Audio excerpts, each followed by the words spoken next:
Guillermo, Hola, ¿qué tal, Edmundo? ¿Cómo te va? estás repetido. Qué bueno. ¿Qué tal? ¿Cómo andas tanto tiempo? Nos conocemos. Yo soy Pablo Provenzano. Ah, pero usted está pareciendo como Patricia. Me desorientaste. Patricia, ay, ay, ay. Sí, porque este es el Zoom de un familiar mío, de mi hermana. Y bueno, la vida es Bueno, así, Pablo. ¿Qué va a la ser? vida es Bueno, damos como no. iniciada este encuentro con el doctor Pablo Provenzano sobre un tema que es su clásico, que es cambio climático, pero creo que lo has ayornado con realidad actual y acciones de contención. Creo que Bien. esta es la cosa, ¿no? Así que adelante, Bueno, Pablo, sos doctor en química, ¿me equivoco? doctor en ciencias aplicadas. Ah, Eh, bien, Básicamente en el área mecánica de fluidos, bien. lo cual tiene una relación directa con el tema ambiental. Por ejemplo, la generación de energía eólica se basa en quitarle algo al viento de su energía, o bueno, con más propiedad de su cantidad de movimiento, para transformarla en trabajo motriz y energía, que es la que nos llega a nuestros hogares, con la ventaja de que es cero emisión. La energía eólica ha logrado en los últimos 5 años un salto sin precedentes en lo que es su masividad. En otros países, sobre todo, se ha visto este vuelco, ¿no? Yo voy a hablar un poco también de esa cuestión a nivel mundial, cómo tenemos algunas herramientas interesantes para afrontar el cambio climático. Una es la cuestión de las energías renovables, y la eólica en particular cumple un rol fundamental, es la más difundida, y voy a destacar algunos países que realmente se merecen por lo que han realizado, han obrado en estos términos de instalación, de potencia instalada, en eólica y en solar también, ¿no? Pero voy a hablar básicamente de la energía eólica y cómo estamos nosotros en Argentina con ese tema. Este, Así que bueno, muy bien, yo te agradezco, Edmundo, este espacio y esta invitación que nos das. Soy Pablo Provenzano, docente investigador de la Universidad Nacional de La Matanza, director de un proyecto del cual ahora vamos a hablar muy brevemente, y voy a hablar justamente de cambio climático, que es un tema definido casi como una segunda pandemia, que realmente está generando cierta afectación en distintos lugares del mundo, en distintas latitudes, al cual le tenemos que prestar gran atención, y se pueden realizar acciones en todos los planos, o sea, desde el nivel gubernamental, pasando por el nivel empresarial, institucional, comunitario, familiar e individual. O sea que es un tema que atraviesa a todas las esferas de la sociedad, y que de hecho debemos tomar conciencia, que eso es fundamental, y accionar, ¿no? Cada uno desde su lugar, para poder mitigar, revertir esta situación. La gravedad del cambio climático se Yo voy a acrecienta, compartir un pero link no es ahí. novedoso. ¿Vamos a compartir pantalla? Sí, sí, quería a través de un PowerPoint ir desarrollando, pero respondiendo a la pregunta, a la cuestión que muy acertadamente planteas. Cambios climáticos ha habido en la historia geológica de la Tierra. Pensemos que la civilización humana tiene como civilización, desde lo que sería el enfoque histórico, unos 7.000 años, corregime si no es así, pero más o menos creo que desde los sumerios, caldeos, chinos, egipcios hacia acá, y desde 500.000 años, un poquito más, la aparición del hombre.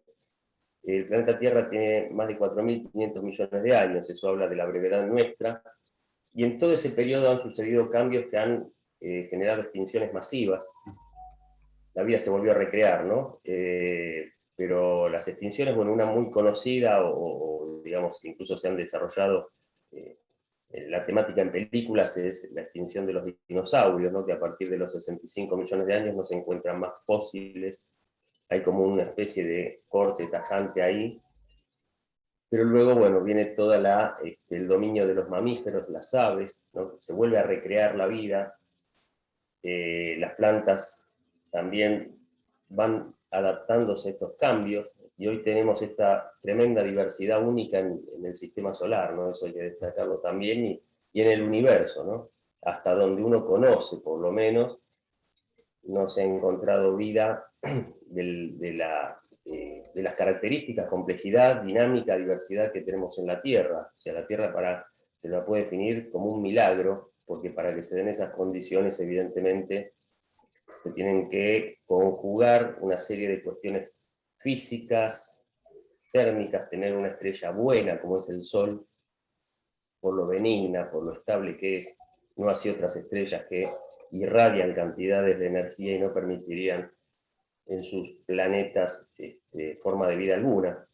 Tenemos una cantidad de condiciones que ni siquiera se dan en otros planetas vecinos, ¿no? O sea que es Yuri Gagarin, cuando vuelve el primer cosmonauta, que puede observar la Tierra desde el espacio, cuando vuelve y le realizan un reportaje a los periodistas, decía que es una esfera azul, es bellísima, cuidémosla, quedó asombrado de lo que vio desde ahí arriba en esos 90 minutos, creo que estuvo, y así todos los astronautas, que incluso yo he visto que a algunos se le enrojecen los ojos al hablar del planeta Tierra, visto desde arriba, ¿no? desde donde ellos lo pudieron ver.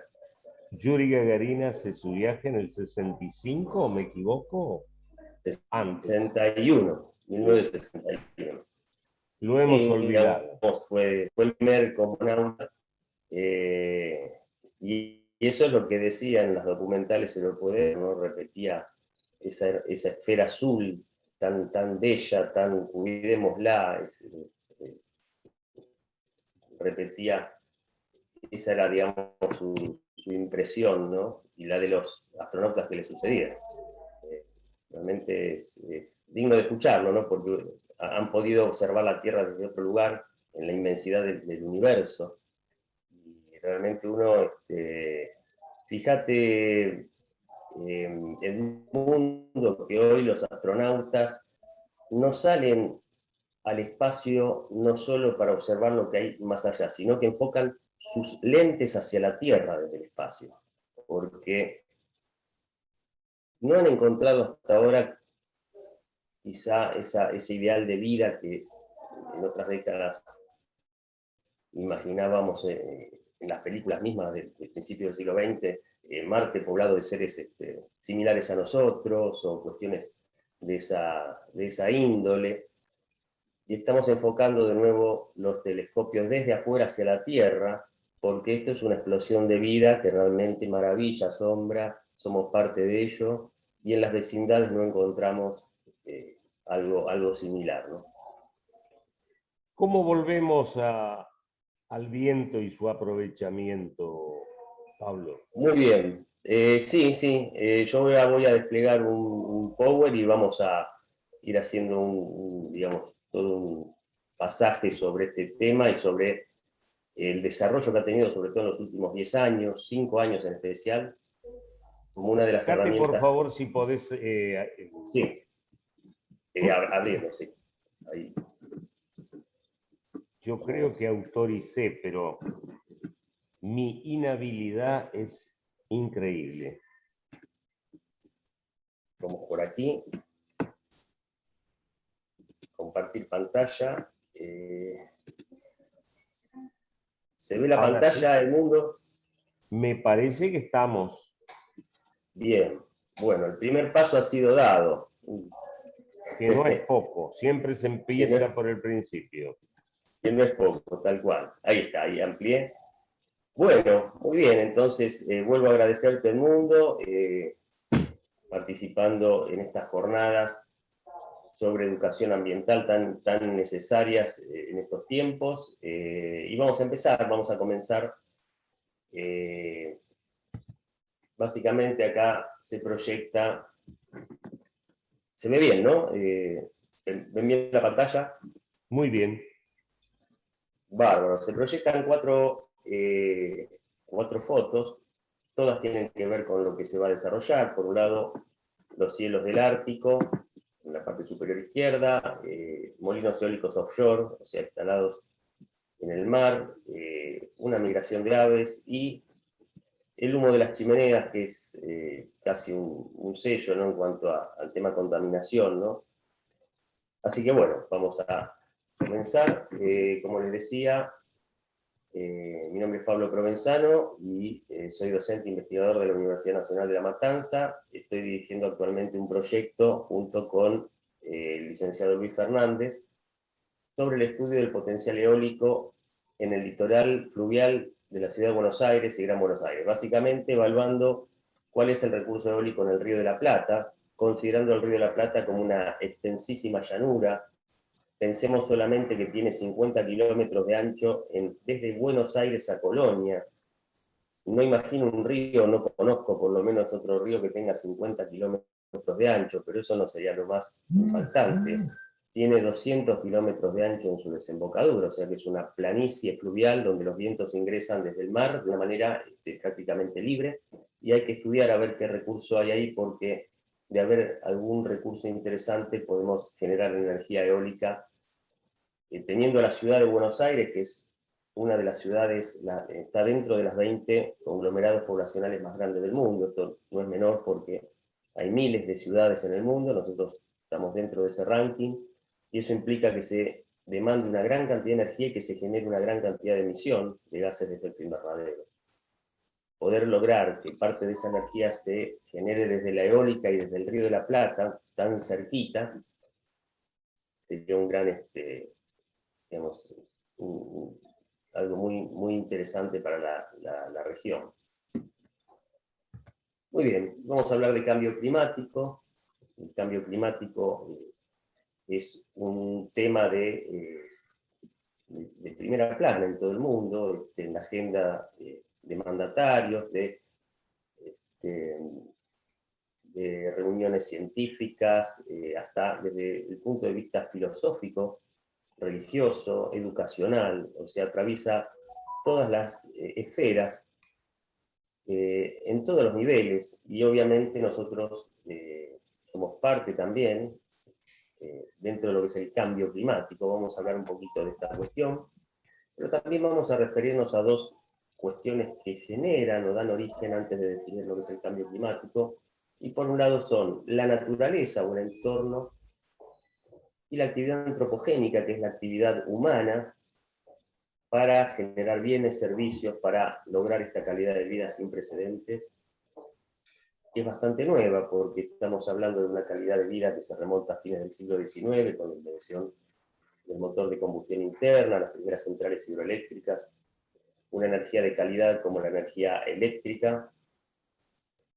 que realmente es interconvertible, instantánea, y de la que no gozaron nuestros bisabuelos y de ahí para atrás, ¿no?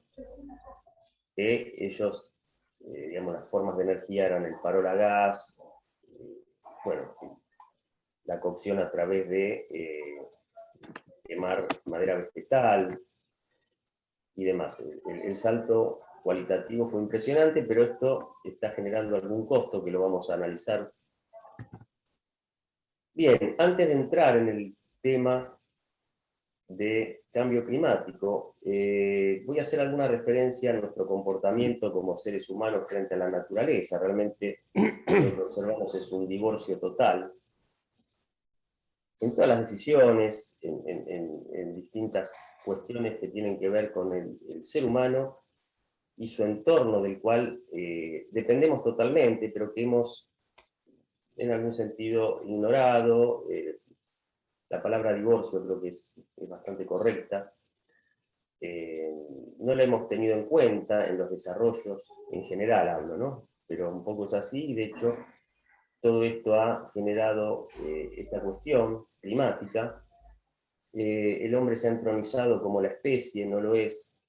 Tenemos un gran recurso que es el raciocinio, y eso nos da una gran responsabilidad, no el entronizamiento, sino la responsabilidad desde poder analizar y entender ciertas leyes naturales y demás, y la responsabilidad de actuar en forma consecuente con esa posibilidad. Y entonces, más que protagonistas, debemos sentarnos a un costado y ser espectadores de esta maravilla que es la naturaleza, tratar de entenderla, comprender las mecánicas, las dinámicas, que son cientos, y son maravillosas realmente. Si uno observa un bosque, todas las interacciones, mutualismos, simbiosis, que permiten no solo a los mismos seres, sino entre seres, poder generar un espacio de vida y recrear la vida. Ahora vamos a hablar un poquito dentro del tiempo, ¿no? Bien, debemos entender esas dinámicas, tenemos esa capacidad. Debemos primero comprender, no avanzar, para recién poder reordenar estas valoraciones actuales, y lo cual todo esto implica un cambio, una reformulación del paradigma actual que debemos reformular, porque no estamos yendo bien de este modo.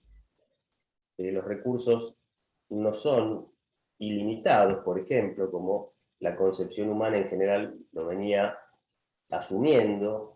La naturaleza no es un depósito de recursos que se puede extraer a piacere, tiene un límite, y muchas veces cuando usufructuamos esos recursos generamos un daño grande a otras especies y también a la larga a nosotros mismos. De eso vamos a hablar un poquito más. Bien, hay un sinfín de leyes, voy a volver un poquito para atrás, las cuales el ser humano ha logrado descifrar, desde la física, de la química, de leyes biológicas, las leyes de Mendel, por ejemplo, desde la física, al principio de la termodinámica, las leyes de Newton, las leyes de conservación de cantidad de movimiento, de energía, etcétera, etcétera, todas dicen algo de la naturaleza, todas nos dicen cuáles son, cómo son esos mecanismos o parte de esos mecanismos. Nosotros las comprendemos, las conocemos, y acá hay una, que es el balance de energía del Sol a la Tierra. El Sol, como una estrella benigna, como les comentaba, muy estable realmente, irradia energía permanentemente que llega a la cara diurna de la Tierra. Parte de esa energía es reflejada al espacio, otra parte es absorbida por los distintos elementos de la superficie, la hidrosfera, la litosfera, la atmósfera, la cubierta vegetal.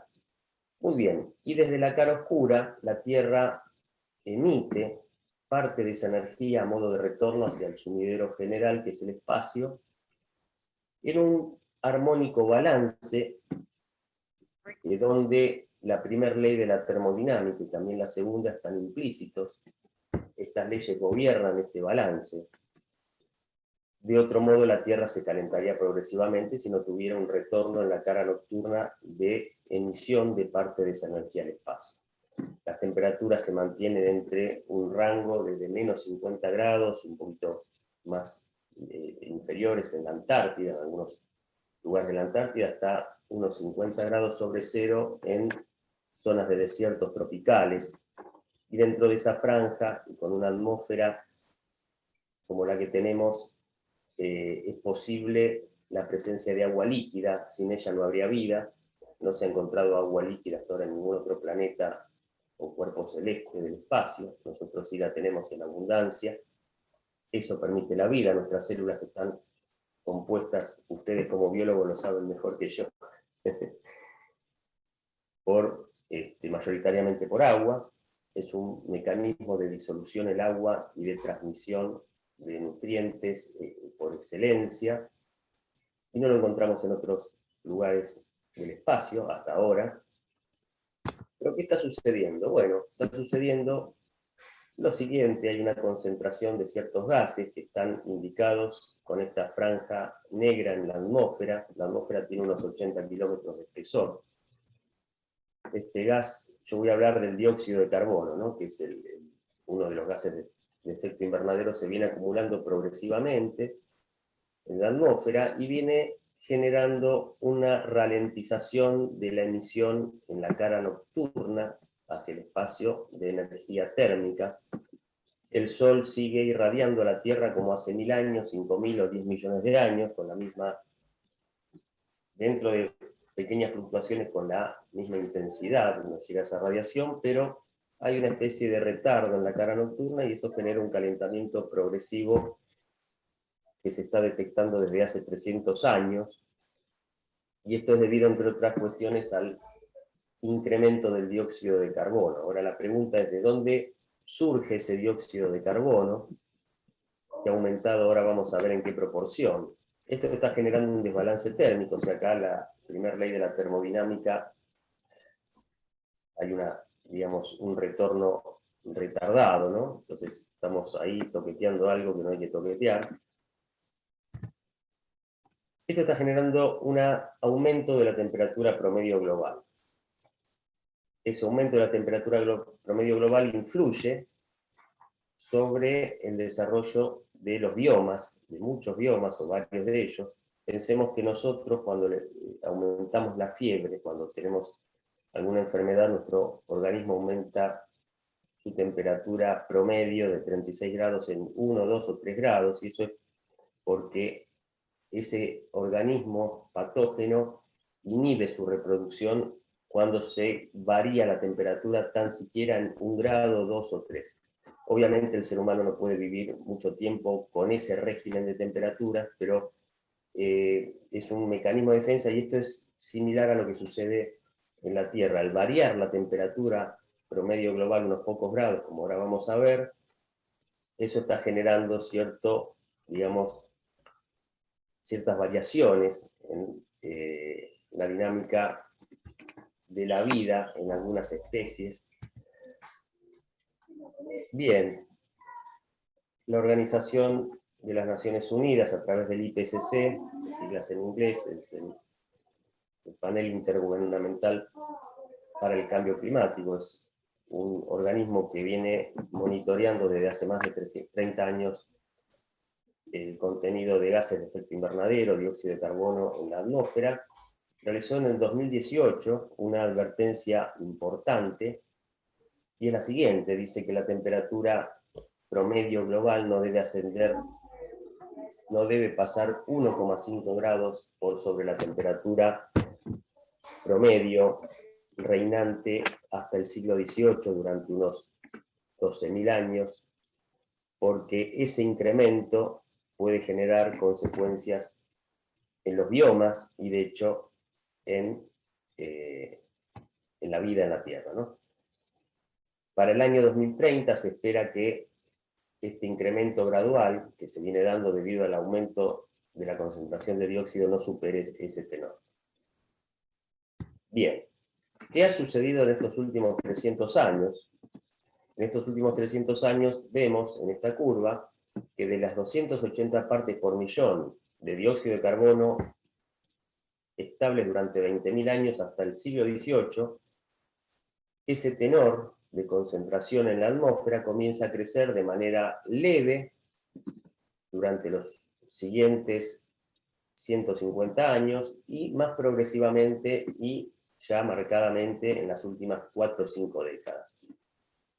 ¿Qué ha sucedido? Bueno, justamente el siglo XVIII se genera una gran revolución, la revolución industrial, se inventa una máquina, la máquina de vapor, que es un sistema mecánico que comienza a realizar tareas, o se la puede implementar para realizar tareas que antes hacían animales de tiro o los mismos seres humanos, como mover telares, desagotar minas de carbón en Inglaterra.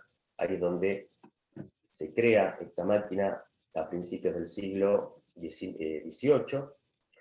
Hacia 1765, James Watt genera una serie de reformas en la máquina optimizándola, o sea, coloca una rueda. Esta máquina funciona con el vapor que viene de un domo. Ese vapor se obtiene consumiendo carbón. Entonces ya tenemos una primera pauta, porque todo elemento fósil al combustionarse genera energía, que es lo útil, y genera gases como dióxido de carbono que van a la atmósfera. Imagínense, voy a ser un poco breve aquí, desde la máquina de Watt, 1765, todas las invenciones, todas las máquinas que se desarrollan, la locomotora, que generó un salto en la civilización humana impresionante en cuanto a medio de locomoción. Una sola locomotora puede tirar de varios vagones y llevar una cantidad de producto, de manufactura, materia prima o de transporte de seres humanos, que no lo pueden hacer en ningún otro medio de locomoción, pero la locomotora consume fuel oil. Posteriormente, la invención del motor de combustión interna hacia fines del siglo XIX abre el juego al acceso del automóvil ya para la década de 1920, 1930. Primeramente era un elemento de lujo. Se reemplaza en las primeras carretas al caballo y se coloca un motor pequeño. Luego, bueno, la industria automotriz se desarrolla, sobre todo con la Primera Guerra Mundial, ¿no? Las exigencias de la guerra generan un desarrollo y también se implementa en la aviación, que comienza a surgir en el espacio naval. La Segunda Guerra genera otro gran envión, se optimizan motores, se crean nuevos... Pero todos estos elementos que hoy están al alcance, el automóvil, por ejemplo, está al alcance del bolsillo en general. Como decía, en los años 20 se masifica el costo del automóvil, llega a ser accesible a las clases medias y medias bajas, primero en Estados Unidos, posteriormente en Europa y de allá al resto del mundo. Hoy vemos la cantidad de automóviles que circulan en todas las ciudades, que generan dióxido de carbono, porque la combustión de, por ejemplo, elementos como derivados del petróleo también genera dióxido de carbono, y esto genera que hoy estemos en unas 417 partes por millón, de las originales 280 partes por millón en el siglo XVIII y durante 20.000 años hasta esa época. O sea, el salto ha sido muy grande, y acá hay otra cuestión, rápido lo digo, para destacar, que en los últimos 35 años ese aumento de dióxido ha sido el equivalente al aumento que se registró desde 1765, máquina de Watt, siglo XVIII, hasta 1986. O sea, eso nos habla que esta gran calidad de vida que tenemos está generando algún impacto al cual hay que prestar atención. Confirmada una mala noticia, Pablo. Nos sí, quedan 8 minutos. Upa. Bueno, sí. Entonces ya voy hacia el final. Que bueno, me parece que queda de esta manera un excelente avance de lo que va a ser tu visita, tu presencial. Bueno, es lo que hay. Bárbaro, sí. O sea, la idea es un poco la charla, es difundir estos temas y entender el origen, y ya voy mismo a las acciones que se pueden realizar. Voy a pasar algunas filminas hacia adelante. Básicamente hablo dos temas. Este aumento de temperatura de 1 grado aproximadamente, que parece nada, pero 1 grado centígrado a nivel global de temperatura promedio, si pensamos en una piscina de natación, para aumentar 1 grado centígrado su temperatura, la cantidad de energía que se le debe entregar es grande. Imaginémonos un océano. O sea, creo que ahí queda bien registrado qué está pasando con la energía térmica, ese retardo, ¿no? Y este aumento de temperatura está trayendo problemas, porque está trayendo, lo digo muy rápidamente, cambios en los ciclos de larva y crisálida. Esto es un estudio hecho en España durante este periodo de tiempo, de estos 14 años. 9 especies han adelantado hasta 7 semanas su crisálida, en los estados larvarios hasta 11 días. En las plantas, ¿qué sucede? También durante un periodo de estudio de 30 años, estamos hablando ya de 1970, ¿no? O sea, estamos remontándonos a tiempo, y sin embargo esto ya venía generando problemas. Hay especies del sur de España, como el manzano y el olmo, de valor comercial también, que han adelantado sus fenofases, floración, foliación, hasta 30 días, entre 15 y 30 días, pero no es que estos adelantos se dan sincronizadamente. Está sucediendo un desencuentro entre los polinizadores, como las mariposas y las abejas, los murciélagos y otras aves, que están adelantando debido a este cambio de clima, de 1 grado, tan siquiera, pero que es suficiente para generar estos trastocamientos, y de los vegetales, que también generan un brote y una floración anticipada. Entonces la polinización se está viendo afectada, y la polinización, como otros mutualismos, realmente lo defino de esta manera, el pulso de la vida en la Tierra. Si no hubiera polinización, varias de estas especies no podrían recrear la vida futuro y estarían comprometiendo a la vida de muchas especies, venimos a decir, en la Tierra. Así que este es el gran valor de esos ecosistemas que el ser humano en general hablo, ¿no? Porque ha habido eminencias como Carlos Linneo, Azar acá en nuestra región, biólogos, botánicos de Charles Darwin, Florentino Amelino, bueno, gente que realmente se ha detenido a observar a la naturaleza. Pero desde el otro lado, bueno, no ha sido tal esa cuestión y hoy estamos como estamos.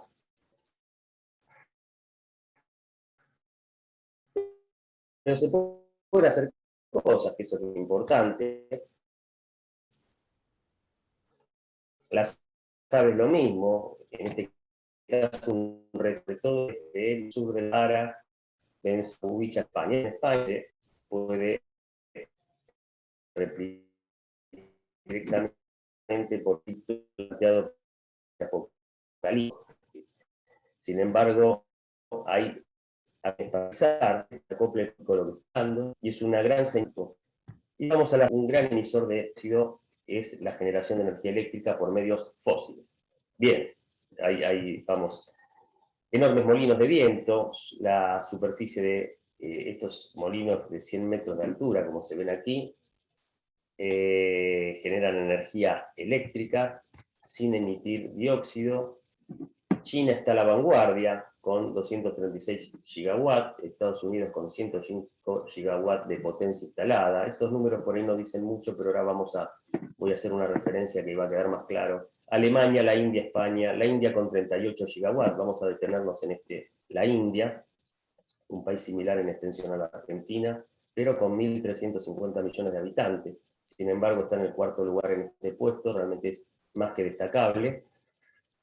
Bien, ¿qué se logra con todo ese desarrollo de energía eólica? Se logró evitar 1.100 millones de toneladas de dióxido de carbono emanados al ambiente en 2020. Esto es, son 743 gigawatts instalados en el mundo, y es el equivalente a todas las emisiones anuales de dióxido de América del Sur. No es un dato menor, o sea, ahí vemos la dimensión de la energía eólica. La solar también acompaña, pero la eólica es la más desarrollada, la más madura de las energías renovables, y están generando este beneficio, ¿no? Bueno, decía lo de la India porque Argentina, con todas sus formas de generación, genera 42 gigawatts, y la India no es un país de vanguardia, sino que hace unos 10 años, o dicho de otra manera, en el año 2000 no tenía tradición eólica. Esto habla de que sí se puede, con las energías renovables, cuando hay ciertos criterios aunados y todos tiran para el mismo lado. Hablo de la India porque es un país realmente admirable, pero con una población de 1.350 millones de habitantes, distintas lenguas, varias etnias, o sea, la Argentina no tiene tiene unas condiciones más favorables. Somos pocos, tenemos una religión prácticamente unificada, la lengua. Bueno, paso un poquito rápido esta parte. La Argentina está generando, actualmente tiene una potencia de 2,6 gigawatts, la India de 38 gigawatts, China de 238 gigawatts. Lo destaco a la Argentina porque alguien se preguntará, bueno, ¿qué recursos tenemos? Quizá la India tenga un muy buen recurso eólico. Bueno, digo que la Argentina tiene el mejor recurso eólico del mundo. Lo vuelvo a repetir. Un minuto. El mejor recurso lo tenemos en la Patagonia, ¿no? Bien. Bueno, y por otra parte, cada megawatt instalado genera 15 puestos de trabajo. 1 gigawatt son 1000 megawatts. Eso también, este es un estudio que habla de un costado interesante en cuanto al desarrollo laboral que puede generar una industria que es de las dimensiones de una petrolera, ¿no? Como